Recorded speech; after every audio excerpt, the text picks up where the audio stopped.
She's standing on a cliff in Santorini, golden hour light catching her hair, wine glass in hand, caption reading something about gratitude and living your best life. You feel it instantly, that tightness in your chest, that sensation that while she absorbs the Mediterranean sunset, you merely absorb photons through glass. You close the app, but the feeling lingers like a bad smell, tainting everything.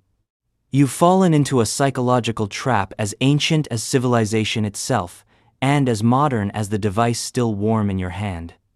This is social comparison theory, and understanding it might be the most important step toward reclaiming your peace of mind.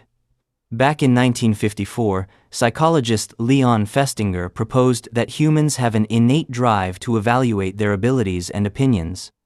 When objective measures aren't available, which is most of the time we look at the people around us to figure out where we stand, it's not a character flaw or modern pathology.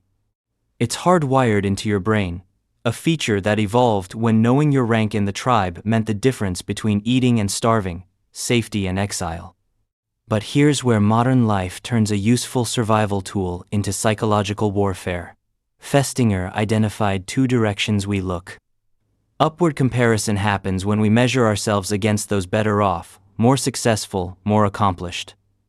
Downward comparison happens when we look at those worse off to boost our own security. You might think upward comparison motivates you, and in tiny doses, sometimes it does. But more often, especially in the age of infinite connectivity, it functions like a treadmill that speeds up the faster you run. The goalposts don't just move, they teleport. The finish line dissolves into mist just as you approach it, leaving you breathless and nowhere. Social media didn't invent this mechanism, but it industrialized it.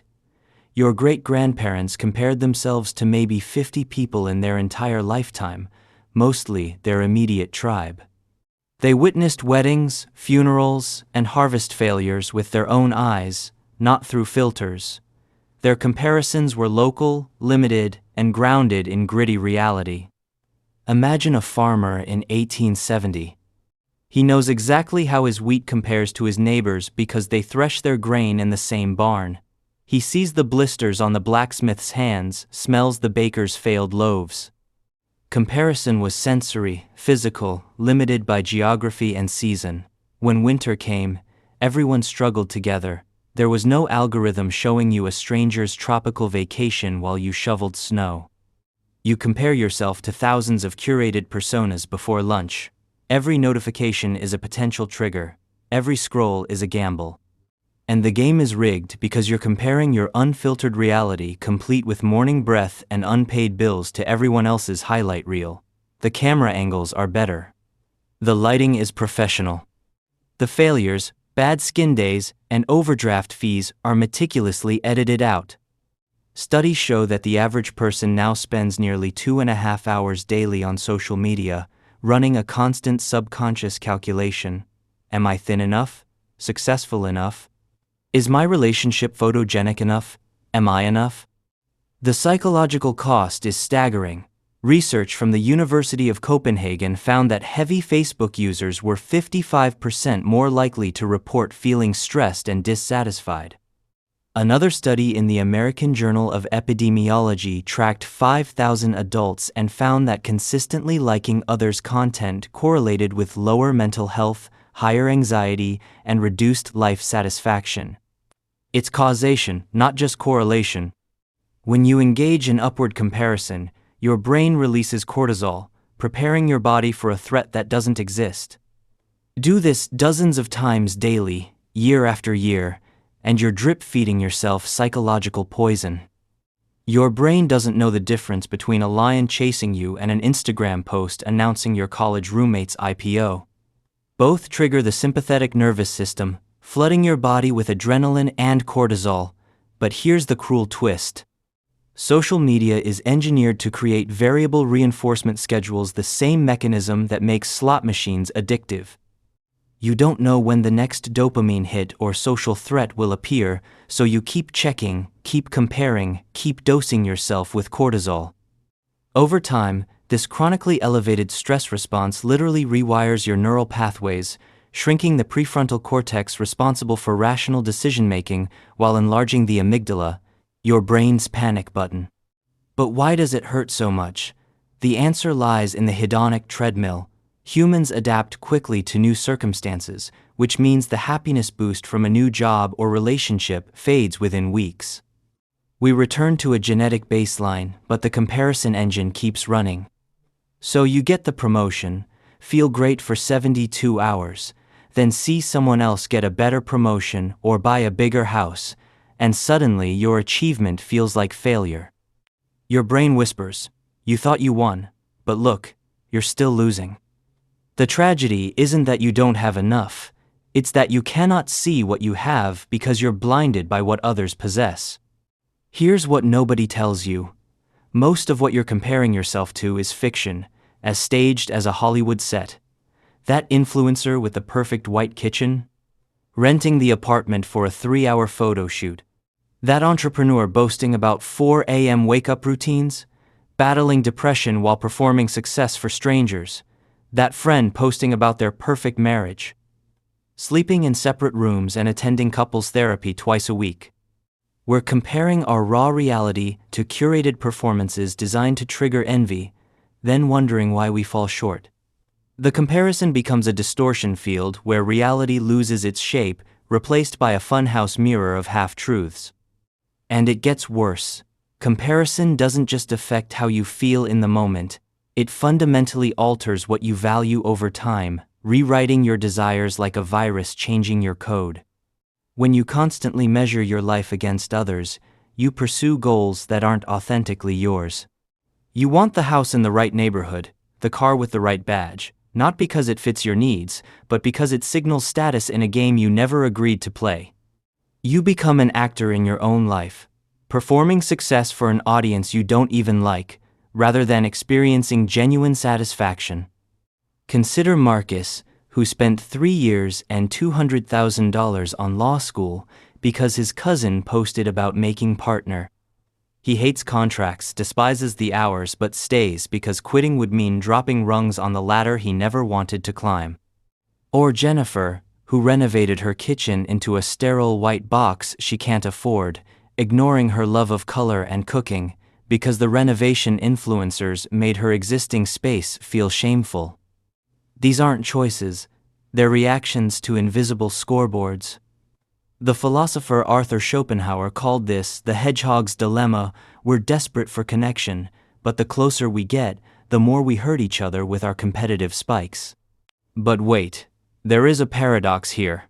Longitudinal studies consistently show that absolute wealth and achievement matter far less to your life satisfaction than your relative position within your immediate reference group. Once basic needs are met, your happiness depends less on how much you have and more on whether you have more than your neighbor or coworker. This is called the local ladder effect. A person earning $50,000 in a town where everyone earns $40,000 often reports higher satisfaction than someone earning $200,000 among millionaires. Your ancient brain cares about rank, not riches. It cares about not being last, not about being first. Picture Sarah, earning $50,000 as a teacher in a Midwestern town, living in a modest home paid off by her grandparents. She walks to work, knows her neighbors, volunteers at the library. Now picture David, pulling down $200,000 in Manhattan finance, surrounded by colleagues with summer homes in the Hamptons. His apartment is a studio.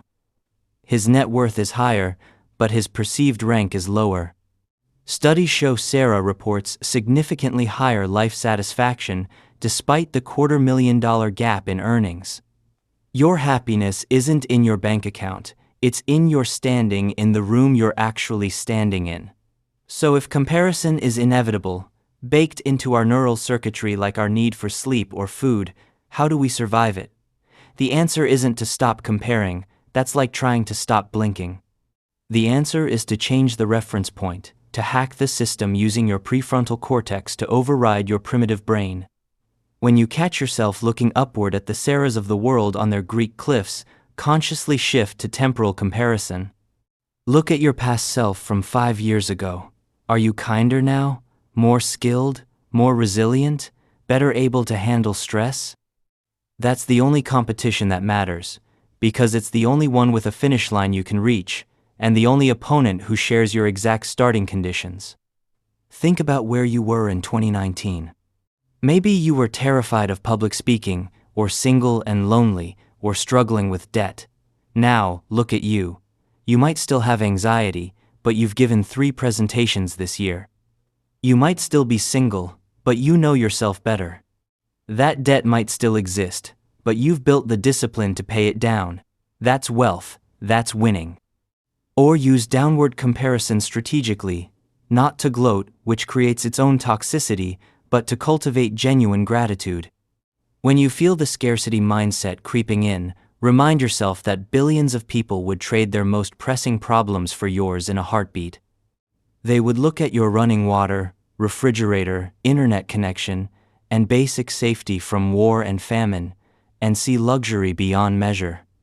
That perspective doesn't minimize your genuine struggles, it contextualizes them within the broader human experience. It breaks the spell of the infinite scroll and reminds you that you are extraordinarily fortunate just to be here. But ultimately, the most radical act might be to simply look away, to log off, to reclaim your attention from algorithmic feeds designed to maximize engagement by maximizing insecurity. Remember that before you were a consumer of other people's managed lives, you were the sole author of your own story, and that story doesn't need a like button to be valid. The ancient Stoics practiced Amor Fati, the love of one's fate. Not because it was perfect or fair, but because it was undeniably yours. They understood that peace doesn't come from having the best life according to external metrics, but from having your own life fully, without the noise of the gallery or the weight of the invisible audience. So the next time you feel that familiar tightening in your chest as you scroll through the digital parade of other people's victories, their perfect meals, their career triumphs, pause, take a breath. Put the phone down. Remember that you're comparing your unfiltered reality, complete with boring Tuesdays and dental appointments, to their greatest hits album. Remember that the person you're envying is almost certainly envying someone else, creating an infinite regress of dissatisfaction. Remember that the game of comparison has no winners, only exhausted players on a treadmill that never stops. Put down the phone. Look around your actual life, the messy, imperfect, un-Instagrammable reality of it. That's where happiness lives.